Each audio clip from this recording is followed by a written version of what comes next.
श्रीमान् वेङ्कटनाथार्यः कवितार्किकेसरी वेदान्ताचार्यवर्यो मे सन्निधत्तां सदा हृदि यस्य वाग्वृत्तिपर्यन्ता यतिराजसरस्वती तस्मै वेदान्तगुरवे भूयो भूयो नमो नमः।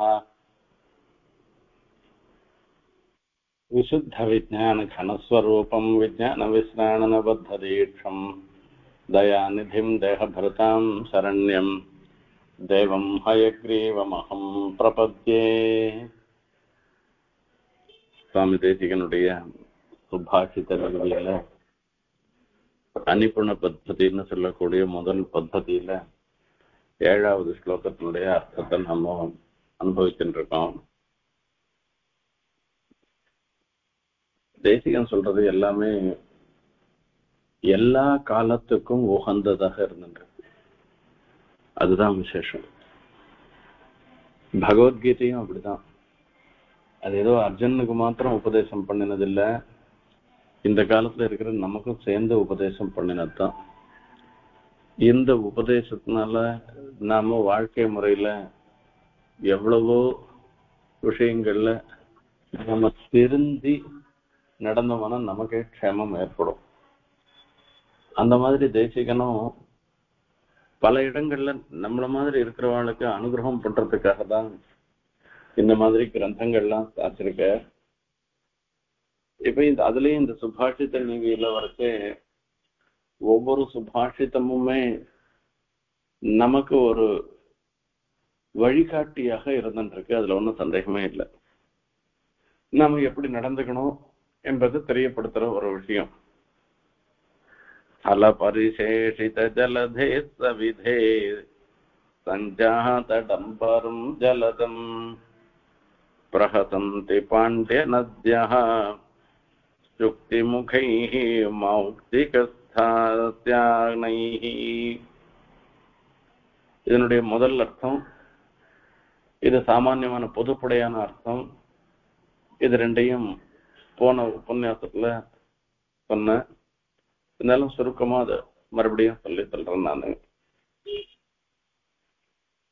இந்த ஸ்லோகத்தினால நாம தெரிஞ்சுக்க வேண்டிய விஷயம் என்னன்னு கேட்டாக்க,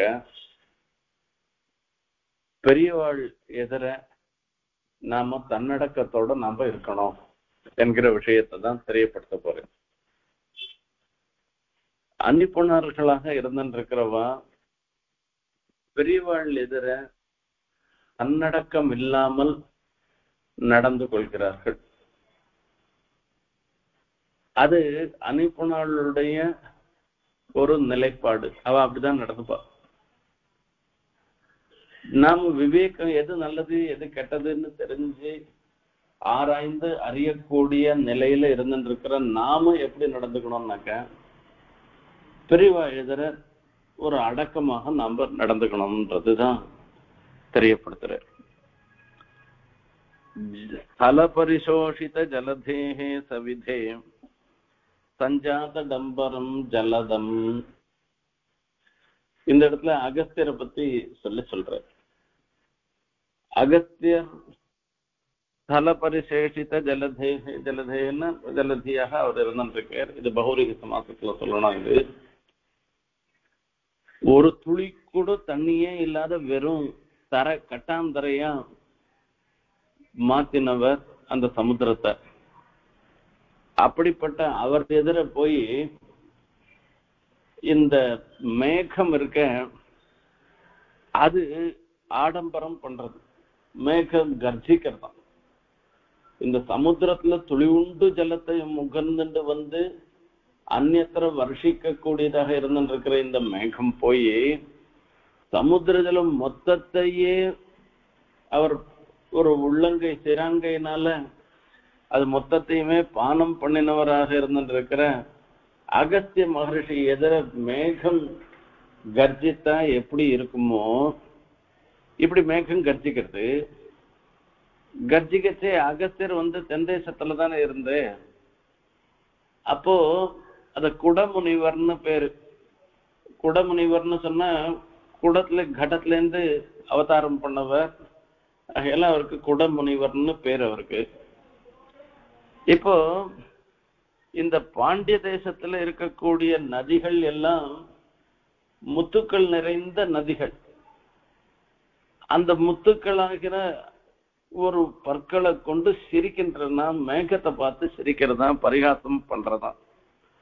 சுக்தி முகைர் மௌக்திக ஸ்தானேகி, இப்படி போய் இந்த மேகத்தை பார்த்து பரிகாசம் பண்றது. இது பாண்டிய நதியான்னு பாண்டிய நாட்டு நதிகளுக்கு சொல்ற. இந்த இடத்துல ஒரு விற்த்தாந்தத்தை சொல்லி சொன்னேன் நான். இந்த பாண்டிய நதிகள்ல கூட தாமிரபரணி நதிக்கு தான் விசேஷம் சொல்லிருக்கு.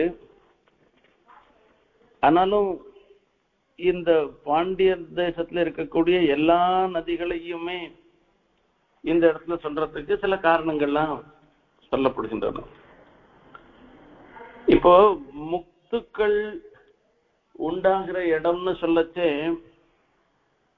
பல இடங்கள் முத்துக்கள் உண்டாகிற இடமாக சொல்லப்படுகின்றன. இப்ப சாதாரணமா மதம் பிடிச்ச யானையினுடைய ஒரு தலையில மஸ்தகத்துல கூட முத்துக்கள் இருக்குன்னு சொல்லிருக்கு.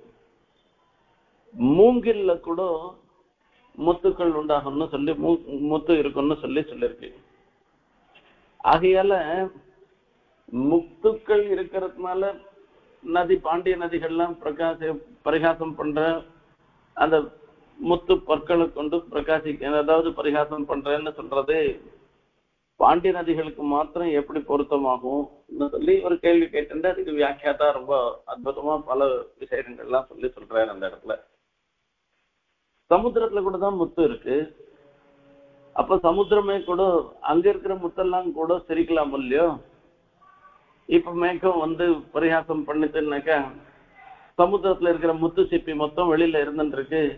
என்னடா இது சமுத்திரம் மொத்தத்தையுமே சோழித்தவராக இருந்துருக்கவர், அது மொத்தத்தையுமே தன்னுடைய ஒரு ஆச்சமனத்துல மொத்தத்தையுமே விழுங்கினவர், 4 சமுத்திரத்தையும் விழுங்கினவர், அவரே போய் நீ போய் சப்திக்கிறீன்னு சமுத்திரத்துல இருக்கிற முத்து கூட சிரிக்கலாம் இல்லையோன்னு.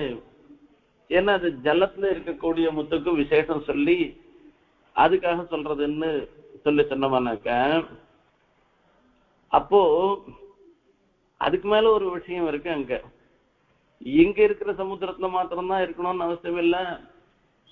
லங்கையில இருக்கிற சமுத்திரத்துல அங்க எங்கெல்லாம் கூட எல்லா சமுத்திரத்திலயும் தான் முத்துக்கள்லாம் இருக்கு, எல்லாம் தான் சொல்லலாம் என்றெல்லாம் பல பிரகாரமா சொல்லிட்டு இந்த இடத்துல நச்ச பிரமாணாபதித ஸ்தலேஷு ததாத்வபகுமேபி விரகஸ்தலே ததா அவசியகேதி வாக்கியம்.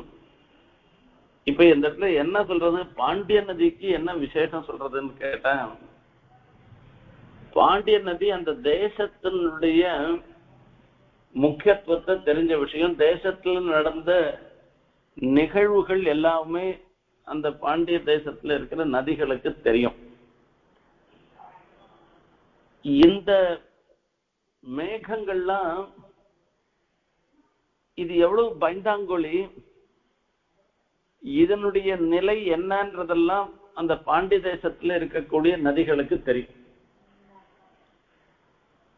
ஒரு கால விசேஷத்துல பெரிய பஞ்சம் வந்திருக்கச்சு. சேர சோழ பாண்டியாள் 3 பேரும் சிவபெருமானம் வணங்கி இந்திரலோகத்துக்கு போகச்சே பாண்டியன் அவமானப்படுறான் இந்திரனுடைய சதத்துல. ஏன்னா அவனுக்கு ஒரு ஆசனம் போடாத பண்ணி அவமானப்படுத்தப்படுகிறான். அதனால கோபமடைஞ்ச அவன் இந்திரனுடைய ஆயுதங்களாக அந்த விருஷ்டிக்கு மழை கடவுளாக இந்திரன் தான் கருதப்படுகிறான்.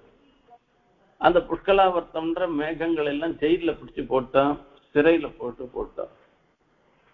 இப்ப இந்த மேகங்கள் பார்த்து சிரிக்கிறத பார்த்த உடனே அங்க சொல்றதாம், மேகங்களை பார்த்து பாண்டிய தேசத்துல இருக்கிற நதிகள்லாம் சொல்றதாம், இப்படி கூட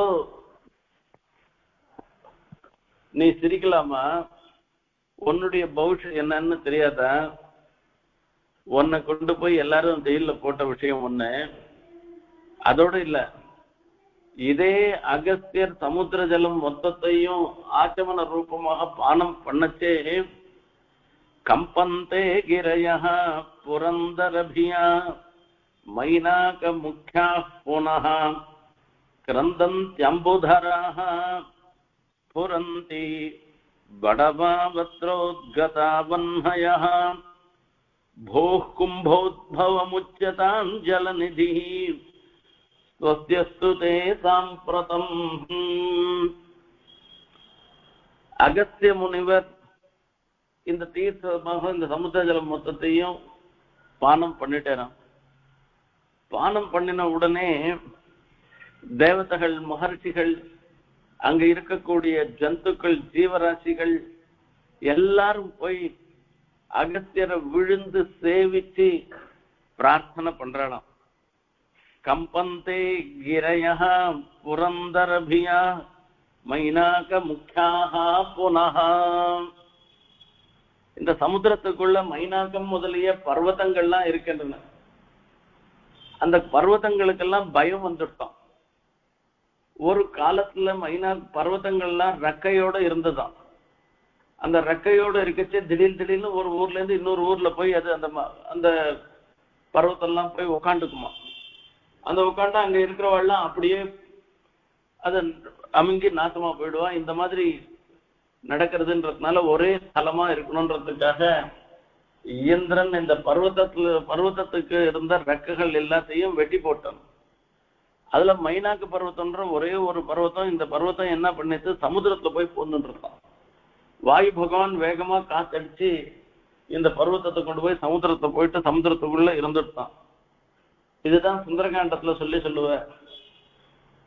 ஹனுமான் இந்த சமுத்திர லங்கனம், அதாவது சமுத்திரத்தை தாண்டச்சே வழியில சமுத்திரராஜா சொல்லுவேன், இந்த மைனாக்கு பர்வத்தத்தை பார்த்து கிருதேச பிரதிகர்த்தவியம், நமக்கு ஒருத்தர் உபகாரம் பண்ணா அவளுக்கு நாம உபகாரம் பண்ண வேண்டியது நம்மளுடைய ஒரு ஏக தர்ம சனாதனா, இதுதான் வழி வழியாக வரக்கூடிய ஒரு தர்மம்னு சொல்லி அந்த இடத்துல மைனாக்க பர்வத்தத்தை நீ கொஞ்சம் மேல வா, ஒன்னிடத்துல ஹனுமார் கொஞ்சம் வாயு புத்திரர் தானே அவ, கொஞ்சம் விசிரமிச்சுண்டு இளைப்பாருண்டு அப்புறம் போகட்டும், இந்த 100 யோஜனை தூரமும் ஒரே வழியா போகாட்டா பரவாயில்லன்னு கிளம்புறதுன்னு சொல்லி அந்த இடத்துல சொல்லுவேன்.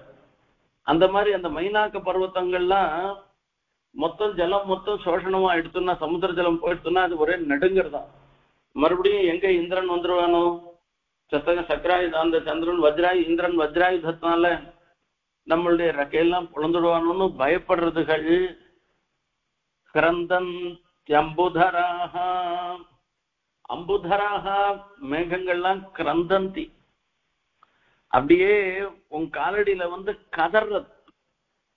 எங்களுக்கெல்லாம் பிரயோஜனமே இல்லாத போயிடும். நான் எங்கேருந்து ஜலத்தை முகர்றது, சமுதிரத்திலேயே ஜலம் இல்லாத போயிடுச்சுனாக்கா எந்த இடத்துல போய் நான் ஜலம் கொண்டு வந்து எந்த இடத்துல விரட்டிக்கிறது? அப்போ மேகம்ன்ற பேரே இல்லாத போயிடுமே எங்களுக்கு.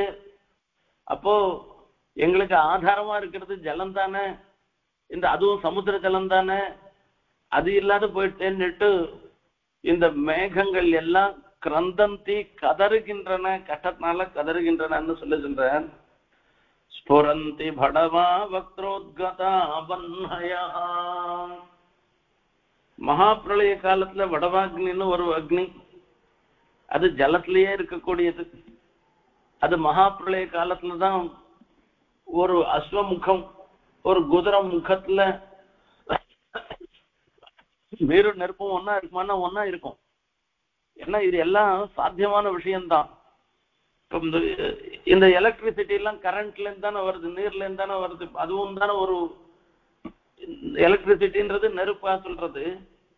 இப்போ அது நம்மளுடைய பஞ்சீகரண பிரகாரத்தினால அந்த ஜலத்துல இருக்கிற நெருப்பை பிரிக்கச்சு அது கரண்ட்னு பேர் சொல்றோம்.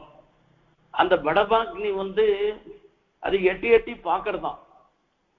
ஆகையால பூ கும்போத்பவம் உச்சதாம் ஜலநிதிகி, பூ கும்போத்பவா அகஸ்திய மகர்ஷியே தயவு செஞ்சு மறுபடியும் அந்த சமுத்திர ஜலத்தை விட்டுடுமே. இவெல்லாம் இப்படி தப்பிக்கிறதுகள் எத்தனையோ ஜந்துக்கள்லாம் தப்பிக்கின்றன. ஆகையால அனுகிரகம் பண்ணணும்னு கேட்கறதான்.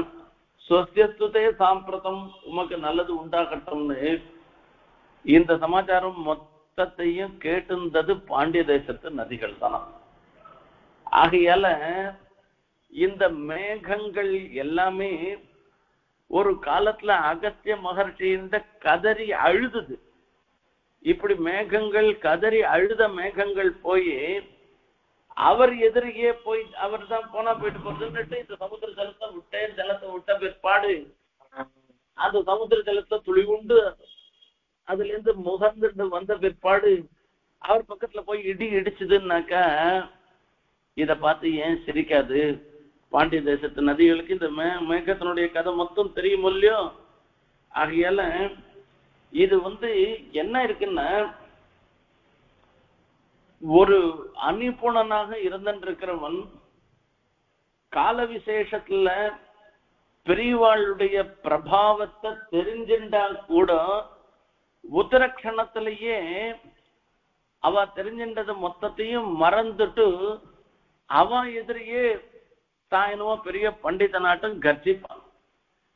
இதுதான் ஒரு அநிபுணனாக விவேகம் இல்லாதவன் நடந்து கொள்கின்ற ஒரு முறை இது. இத பார்த்தா யாருதான் சிரிக்க மாட்டான்?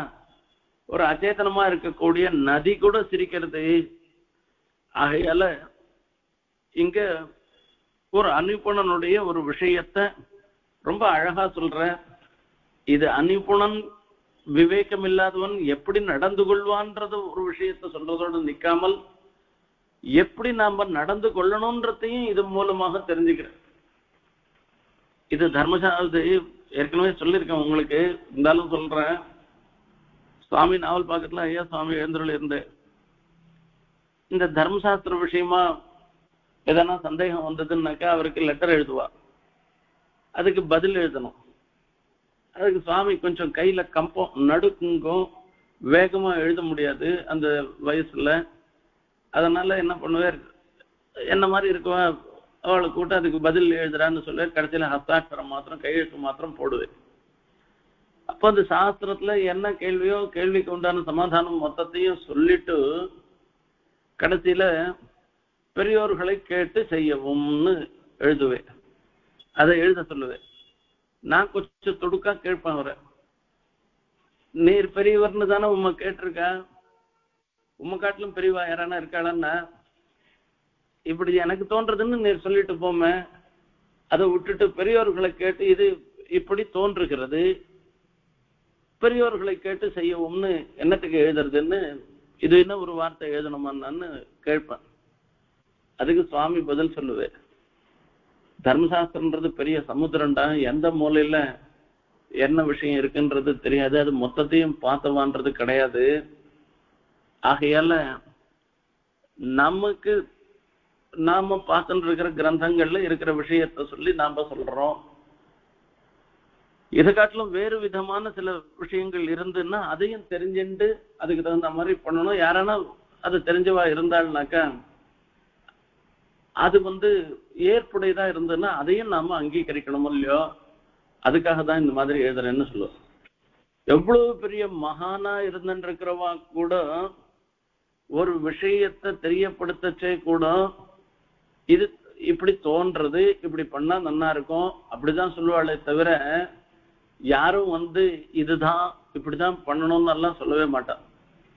அந்த மாதிரி நாம நடந்துக்க வேண்டிய ஒரு விஷயம் போக கொஞ்சம் நஞ்சம் தெரிஞ்சவா வச்சு பெரியவாழ்டத்துல போய் வாலாட்டுறதுன்றது இருக்க, அது இது அனுப்புநாள் விவேகம் இல்லாதவர்கள் செய்கிற செயல் இது.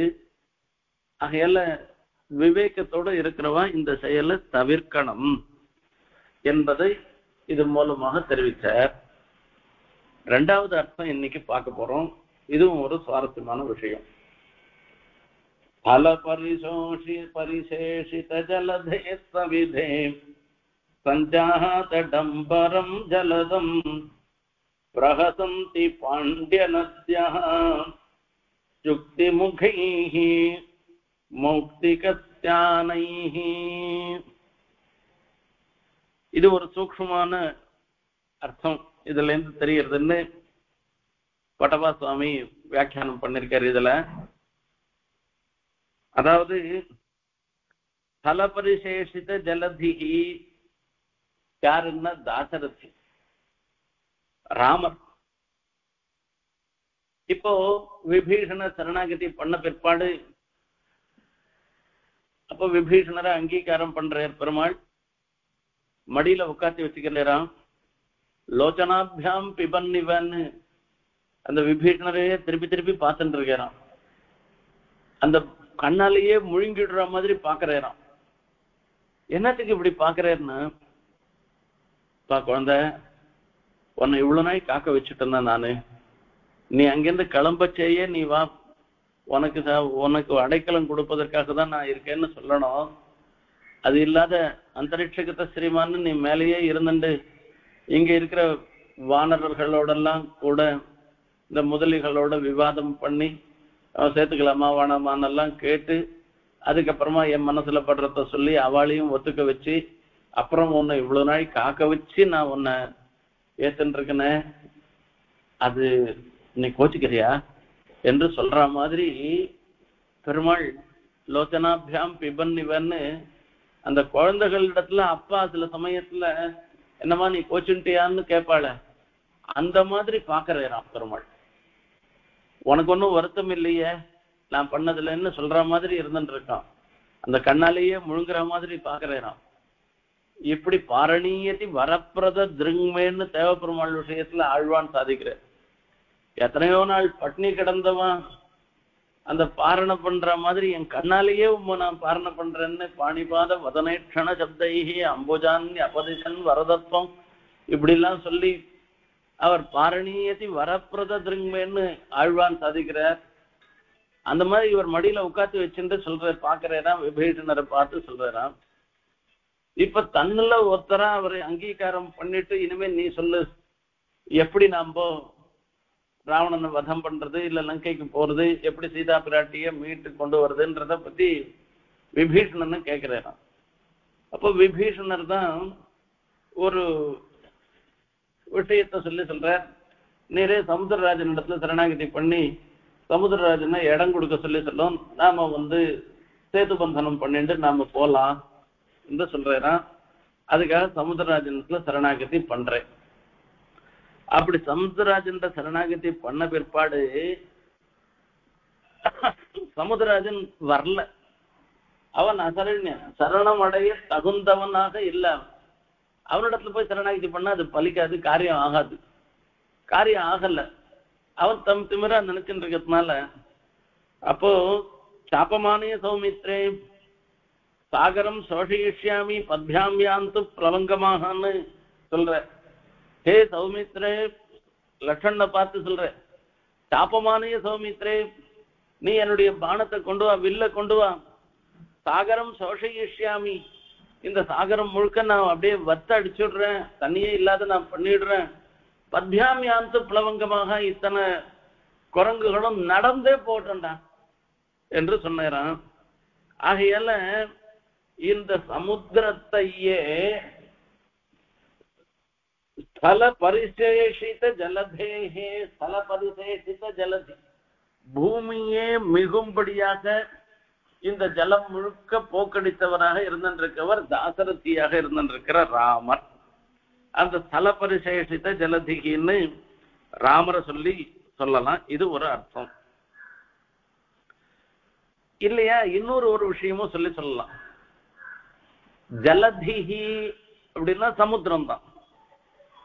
இந்த சமுத்திரத்துல எப்பவுமே கோஷம் இருந்துட்டு இருக்கும். அலையினுடைய ஓசை எல்லா சமயத்திலயும் இருக்கும். அலை ஓசை இல்லாத சமுத்திரமே கிடையவே கிடையாது. எப்பவும் எல்லா நாளும் எல்லா காலத்திலையும் சமுத்திர கோஷம் இருந்துட்டு இருக்கும். இந்த ராட்சசாள் மொத்த பேரும் அவ சமுத்திரம் மாதிரி கோஷம் பண்ணிட்டு இருக்காளாம். எப்ப பார்த்தாலும் தேவதைகளை நான் அழிச்சிருவேன், ரிஷிகளை அழிச்சிருவேன், மனுஷால அழிச்சிருவேன், இவெல்லாம் எனக்கு ஆளான்னா இப்படி எல்லாம் நினைச்சுட்டு ராட்சசாலாம்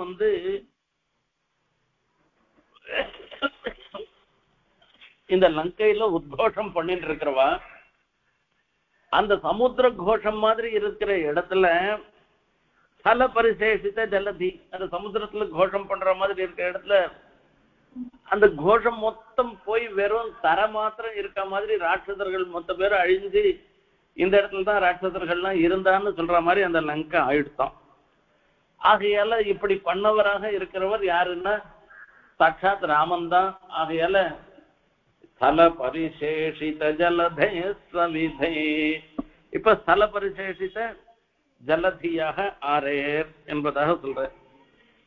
ராமாயணத்துல சொல்ற சத்வநீகம் மகாவேகம் ராமம் சமுபசத்பத திருதநானா கிரகணம் கம்பீரம் சாகரோபமம் அர்த்தாதிக முகூர்த்தேன ராமேண நிசிதைஸ்வரைஹி சதுர்தச சஹஸ்ராணி ரக்ஷசாம் பீமகர்மணாம் ஸ்வகரதூஷண முக்யானாம் நிஹதானி மகாஹவே. தத் அநீகம் பெரிய சேனை மகாவேகம் ராமம் சமுபவர்த்தத, ஒரு பெரிய ஒரு அலை எடுத்துட்டு அலை வர மாதிரி ஒரு கரதூஷனுடைய சைன்யம் ராமனை குறிச்சு ஓடி வரதான்.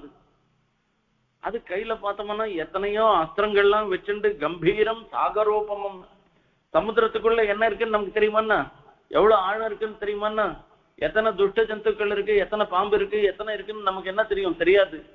அந்த மாதிரி இவ அத்தனை பேருமா ஓடி வராளாம். சாகரோபமம்னு சமுத்திரத்துக்கு சமானமாக இருந்துருக்கிறது. அவளே அந்த ராட்சச கூட்டமே சமுத்திரமாயிடுச்சு இந்த இடத்துல. அர்த்தாதிக முகூர்த்தேன ராமேண நிசிதைஸ்வரேகின்னு, ஒரு நாழியில ஒரு முகூர்த்தத்துல ஒரு பாதி அப்படின்னா 2 நாழி ஒரு முகூர்த்தம்னு வச்சுனோம்னா அதுல ஒரு நாழி 25 நிமிஷம் தான், அரை மணி கூட இல்லை. அதுக்குள்ள மொத்த பேரையும் அத்தனை பேரையும் துவம்சம் பண்ணிட்டு இந்த ஜனஸ்தானம்ன்ற ஒரு இடம் இருக்க, ராட்சசர்களுடைய புகழாக ராட்சசர்கள்லாம் உத்கோஷிச்சிருக்கிற இடத்த, இது ஒரு ஜனஸ்தானம், இங்கெல்லாம் ராட்சசாலாம் இருந்தான்னு பல பரிசேஷித்த அந்த இடம் மாத்திரம் மிகுதியாக இருந்திருக்கிறது. அப்படிப்பட்ட ஒரு ஸ்தலம்னு அர்த்தம் அது.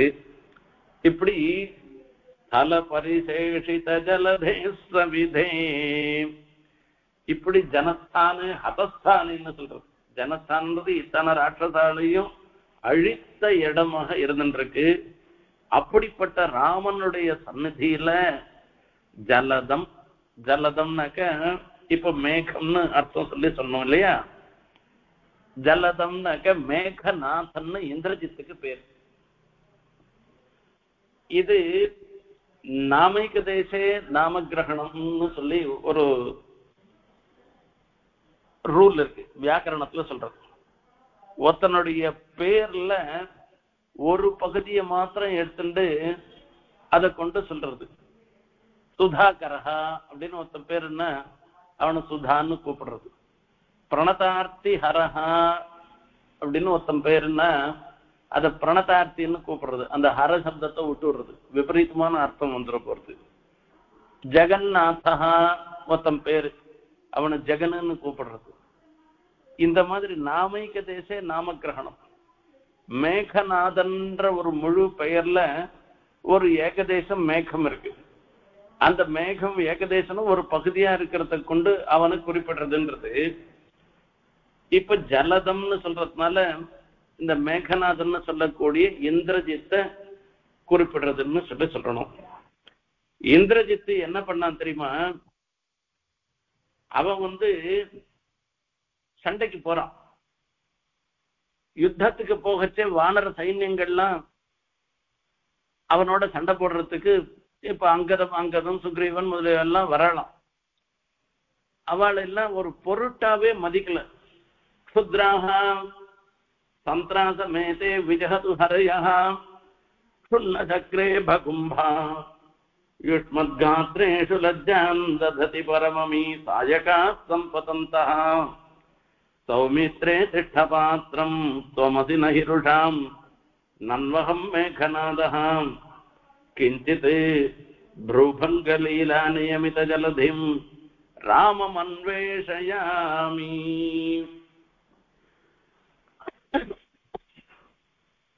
இந்த குரங்குகள் மொத்த பேரும் இந்திரஜித்தோட சண்டை போடுறதுக்கோசரம் போச்சான். நீங்கெல்லாம் எனக்கு ஒரு சமமான எதிரியே இல்லை.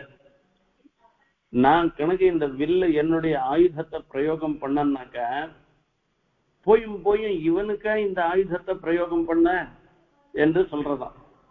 ஒரு புல்லு வெட்டுறதுக்கு ஒரு சின்ன புல்லு அது நகத்தால கிள்ளி போடலாம், அதுக்கோசரம் கோடாலியா கொண்டு வருவா. மரத்தை வெட்டுறதுக்கு வேணா கோடாரி வேணும்.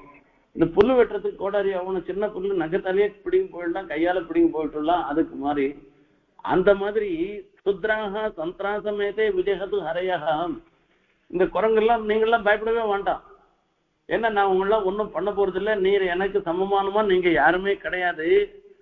சுண்ண சக்ரேப கும்பா யுஷ்மத் காத்ரேஷு லஜ்ஜாம் தததி பரமபி சாயகா சம்பதந்தா.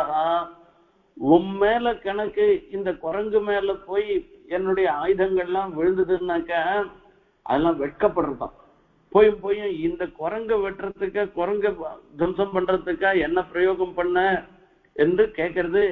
அகல உங்க மேல எல்லாம் நான் எந்த ஆயுதத்தையும் அம்போ எதையுமே நான் பிரயோகம் பண்ண போறதில்லை. நீங்க எல்லாம் சௌக்கியமா இருக்கோ, நீங்க பார்த்து பயப்படாதுங்கோ, நீங்க எல்லாம் இருக்கோன்னு இந்திரஜித்து சொல்லிட்டானா. சௌமித்ரே திஷ்ட பாத்திரம் தொமசி நகிருஷாம் நன்வகம் மேகநாதா. அங்க லக்ஷ்மணர் இருக்கிறான். லக்ஷ்மணரை பார்த்து சொல்லி சொல்றான், உன்னுடைய கோபத்துக்கெல்லாம் நான் ஆள் இல்லை. நீ என்னன்னா தொமசி, நான் யாரு? நன்வகம் மேகநாதா அகம் மேகநாதா, நான் இந்திரஜித் இல்லையா? நீ உன் கோபம்லாம் என்கிட்ட ஒன்னும் பண்ணவும் பண்ணாது. எனக்கு எதிராக சண்டை போடுறதுக்கு நீயும் தகுதியற்றவன். ஆகையில உனக்கோசரம் நான் உன்னிட்ட நான் சண்டை போட போறது இல்ல. நான் என்ன பண்ண போறேன், கிஞ்சித் ப்ரூபங்க லீலா நியமித ஜலதி ராமவன்வேஷயாமி. இந்த சமுத்திரத்தையே கட்டளையிட்ட ராமன் இருக்கார, அந்த ராமனை நான் தேடிட்டு போயிட்டு இருக்கேன். அவன் தான் எனக்கு நேர் எதிரியாக இருக்கவன். அதாவது சாதாரணமா சொல்லுவான், விவாகச்ச விவாதச்ச சமயோரேவ சோபதே.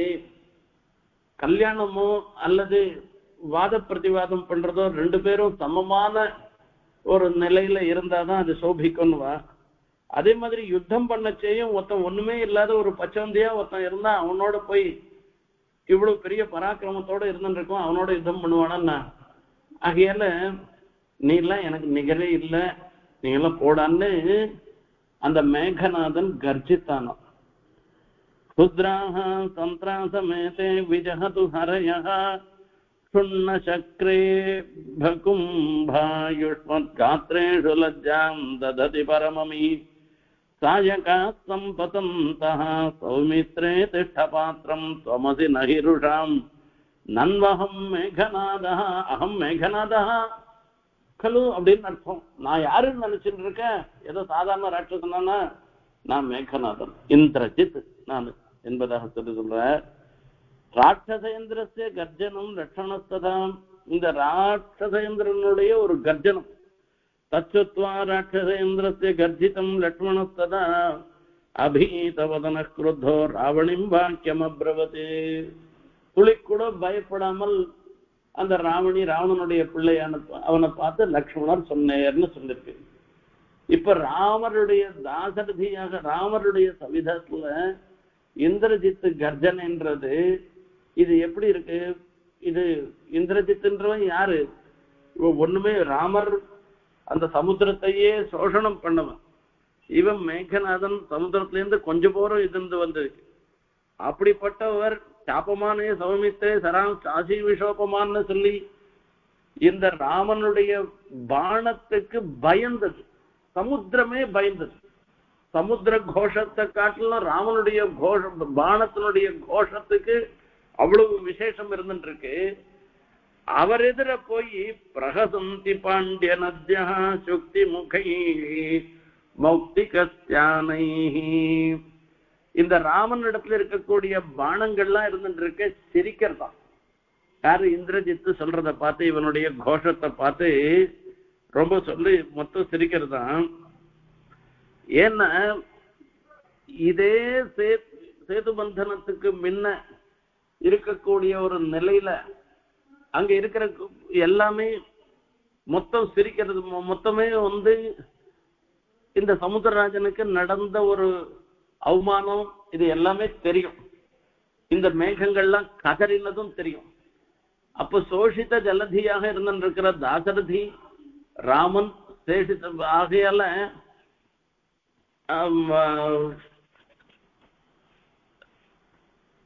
அந்த ராமனிடத்துக்கு எதிர போய் இந்திரஜித்து கர்ஜனை பண்றதுன்றது இருக்க, இது எல்லா நதிகளும் பரிகசிக்கிறதாக இருந்திருக்கிறது. பாண்டிய நதியா அப்படின்னு பாண்டிய நதிகள் எல்லாமே பரிகசிக்கிறதுன்னு சொல்ற. ஏன்னா இந்த பாண்டிய தேசத்தினுடைய நதிகள்லாம் வந்து சங்கமம் ஆற இடங்கள்ல தான் இந்த சேத்துவும் அமைந்திருக்கிறபடினால அந்த பாண்டிய தேசத்து நதிகளுக்கு ராமனுடைய ஆயுதங்கள், ராமனுடைய அஸ்திரங்களுடைய பிரபாவம் நல்லா தெரியும். அப்ப ராமர் எதிர போய் மேகநாதன் கர்ஜித்தான்னாக்கா கண்டிப்பா அது பரிகசிக்க வேண்டிய ஒரு விஷயம் தானே. ஆகையால அந்த பாண்டிய தேசத்து நதிகள் மொத்தமே பரிகசித்தன என்பதாக சொல்ற. இப்போ இந்திரஜித் பதத்தை சொல்லாத மேகநாத பதத்தை நிர்தேசம் பண்றதுனால ஒரு ஒரு விஷயம் நமக்கு இதுல இருந்து தெரியறது. அதாவது மேகநாதனுக்கு மூலம் அவனுடைய முகத்துல இருக்கக்கூடியது தாரவேஷ்டிதம்னு சொல்றது. அதாவது நட்சத்திரங்கள் மேகத்துல வரச்சே நட்சத்திரங்கள்லாம் தான் இருந்துருக்கு. இப்போ இந்த பரவாதியாக இருந்திருக்கிறவெல்லாம் மூகா அதுவா யாதி திகந்தரம், நட்சத்திரம் வந்துடுத்துன்னு வச்சுக்கோங்க, மேகெல்லாம் சப்திக்கவே சப்திக்காது. ஏன்னா நீர் கொண்டு ஜலம் இருந்ததுன்னாதான் மேகம் சப்திக்கும், அந்த இடி இடிக்கும். ஜலமே இல்லாத போயிடுத்து, நட்சத்திரம் அந்த ஜலமே இல்லாத இருக்குச்சேதான் நட்சத்திரங்கள்லாம் தெரியும். நட்சத்திரங்கள்லாம் முகம் மாதிரி இருந்துருக்கு, மேகத்துக்கு முகம் மாதிரி இருந்துருக்கு. அந்த முகத்துல இருக்கிற நட்சத்திரம் பிரகாசம் பண்ண ஆரம்பிச்சதுன்னா, சிரிக்க ஆரம்பிச்சுட்டுனாக்கா மேகம் சப்திக்கவே சப்திக்காத போயிடும். அதே மாதிரிதான் இந்த இடத்துலயும் நீ எவ்வளவு வேணா ஆடம்பரம் பண்ணலாம், இந்த நட்சத்திர ரூபமாக இருந்திருக்கிற ராமருடைய பானங்கள்லாம் சிரிக்க ஆரம்பிச்சுட்டு உன்னுடைய நாத கோஷம் இந்த நட்சத்திரங்கள் தெரியாத வரைக்கும் தான் மேகநாதம் மேகத்தினுடைய சப்தம் இருக்கும். நட்சத்திரங்கள் தெரிஞ்ச பிற்பாடு மேகம் கர்ஜிக்கிறது நிறுத்திடும். இப்ப ராமருடைய பானம் ஆசி விஷோப்பம்னு பெரிய சர்ப்பத்துக்கு சமானமா ராம பானங்கள்லாம் அந்த அம்பரா தூணிலேருந்து எட்டி எட்டி எட்டி எட்டி பாக்குறது. அப்போ அது நட்சத்திர முகமா வெளில வந்துட்டு அதெல்லாம் சிரிக்கிறது. உன் மேகநாதத்தை அடக்கிக்கோன்னு சொல்ற மாதிரி ஒரு வார்த்தையா. இது அற்புதமான ஒரு வியாக்கியானம். இது எல்லாத்துலயும் சொல்ற விஷயம் என்ன அப்படின்னா, மகான்கள் எதிர ஒரு அல்பமத்தியாக இருந்திருக்கிறவா, விவேகம் இல்லாதவர்கள் தான் ஆடம்பரமான சப்தங்களை சொல்லி அவ பட்டாட்டோப்பம் பண்ணுவா. ஒரு விவேகியாக இருக்கிறவா மகான்கள் எதிர ரொம்ப வணக்கத்துடன் இருக்கணும். இது எல்லா காலத்துக்கும் பொருந்தக்கூடிய ஒரு விஷயம். இத சுவாமி நமக்கு இந்த ஸ்லோகத்தின் மூலமா தெரிவிக்கிற. அடுத்தது அத்வைத விஷயமான ஒண்ணு, விசிஷ்டாத்வைத விஷயமான ஒரு அர்த்தம். அந்த ரெண்டு அர்த்தங்களையும் அடுத்த உபன்யாசத்துல பார்க்கலாம். நம்ம எல்லாருக்கும் இந்த சுவாமியினுடைய அனுகிரகம், சுவாமி உபதேசம் பண்ற மாதிரி நடந்துக்கிற ஒரு பாவமும் அவர் தான் அனுகிரகம் பண்ணணும்னு பிரார்த்திச்சு விடைபெறுகிறேன். தலபரிசேஷித ஜலதை சவிதே சஞ்சாதடம்பரம் ஜலதம் பிரஹசந்தி பாண்டிய நத்யः சுக்தி முகைः மௌக்திகஸ்யானைः கவிதார்க்கிக சிம்ஹாய கல்யாண குணசாதினே ஸ்ரீமதே வெங்கடேசாய வேதாந்த குரவே நமஹ.